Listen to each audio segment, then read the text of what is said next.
جب وہ مصلوب کر کے اس کو لٹکا چکے تو خداوند یسوع مسیح نے اس موقع پر جو وہ مبارک کلمات کہے، لوکا کی انجیل اس کا 23واں باب اس کی 34 آیت میں لکھا ہے، یسوع نے کہا اے باپ ان کو معاف کر کیونکہ یہ جانتے نہیں کہ کیا کرتے ہیں۔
یہاں پر ہم خداوند یسوع مسیح کے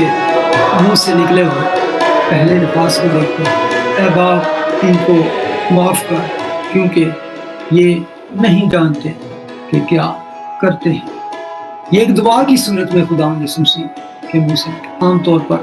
معافی کے کلمات یا معافی کا کلمہ ہے۔ یہ باپ سے درخواست ہے کہ اے باپ ان کو معاف کر کیونکہ یہ جانتے نہیں کہ کیا کرتے ہیں۔ ایک اور بڑی ہم عجیب بات پڑھتے ہیں، بلکہ خوبصورت بات ہے کہ خداوند کا پہلا کلمہ جو تھا، پہلے الفاظ جو ان کے منہ سے نکلے وہ تھا اے باپ ان کو معاف کر، جبکہ یہی وہ بات تھی جس کی وجہ سے ان کو مصلوب کیا۔ ان پر الزام کیا تھا، ان کا جرم کیا تھا؟ یہودیوں نے کیا کہ یہ اپنے آپ کو خدا کا بیٹا کہہ کر اپنے آپ کو خدا کے برابر بناتا ہے، تو یہی اس کا اصل میں جرم تھا۔ تو ہم دیکھتے ہیں کہ جب صلیب پر انہوں نے اپنا منہ کھولا تو پہلا لفظ اے باپ کہہ کر پکارا، یعنی اس میں ہم دیکھتے ہیں کہ خداوند یسوع مسیح نے جو ان کا دعویٰ تھا، جو ان کا کلیم تھا، وہ اس سے نہیں ٹلے، انہوں نے وہاں پر بھی خدا کو باپ کہہ کر ہی پکارا۔ یہاں سے ہمیں پتہ چلتا ہے کہ باپ کے ساتھ اس کی وہ دائمی رفاقت جو ہے، یہ باپ کے ساتھ دائمی اور غیر مشروط محبت کا ثبوت ہے کہ چاہے کسی طرح کی اذیت ہو، چاہے صلیب ہو، خدا کی محبت سے ان کو جدا نہ کر سکا۔ اسی وجہ سے ہم یقین کرتے ہیں کہ یسوع خدا کا بیٹا ہے، اور اسی سے ہم اس پاکیزہ محبت کو جان سکتے ہیں، اس باپ اور بیٹے کے پاک رشتے کو جانتے ہیں جو خدا اور یسوع کے درمیان ہے۔ تو کتنی عجیب بات ہے کہ ایسا موقع ہو جب آپ کو اس جرم کی سزا دی جا رہی ہو جو آپ نے کیا ہی نہ ہو۔ تو اگر ہم عام انسان کے حوالے سے اس بات کو دیکھیں تو اگر کوئی گناہ گار ہوگا تو وہ چلائے گا، وہ شور مچائے گا، وہ روئے گا، وہ واویلا کرے گا، یا پھر وہ کیا کرے گا، وہ اپنے اذیت دینے والوں کو برا بھلا کہے گا، گالی گلوچ کرے گا، وہ چیخے چلائے گا، خاموشی سے وہ برداشت نہیں کرے گا، یا پھر وہ معافی مانگے گا۔ جب اسے یقین ہوگا کہ یہ معاف نہیں کریں گے تو وہ ان کو برا بھلا کرے گا، لان تان کرے گا۔ اور اگر کوئی راستہ باز بھی ہو تو وہ بھی چلائے گا، شور کرے گا، وہ کہے گا کہ میں بے گناہ ہوں، تم نے غلط آدمی کو پکڑا۔ اپنی بے گناہی کا ثبوت دینے کے لیے وہ بار بار شور مچائے گا، ان پہ چیخے چلائے گا۔ بے شک ایسا کوئی نہیں ہوگا ایسی حالت میں خاموش ہے، لیکن یسوع سے کیوں خاموش تھے؟ وہ اس لیے خاموش تھے، وہ جانتے تھے وہ کیوں ایسا کر رہے، وہ جانتے تھے کہ اسی لمحہ کے لیے، اسی وقت کے لیے وہ اس دنیا میں آئے کہ اپنی جان بتھیروں کے لیے فدیہ کے طور پر کہ وہ خدا کا بے عیب برہ بن کر آئے تاکہ اس جہان کو اس ہمیشہ کی آگ کی جھیل سے بچا سکے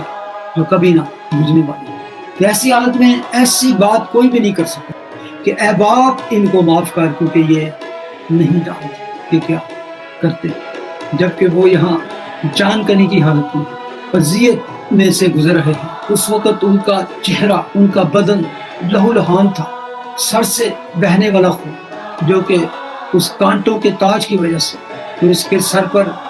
رکھ دیا گیا تھا، بلکہ اس کو ٹھونس دیا گیا تھا، منہ بھی ان کا سارا خون سے لت پت تھا،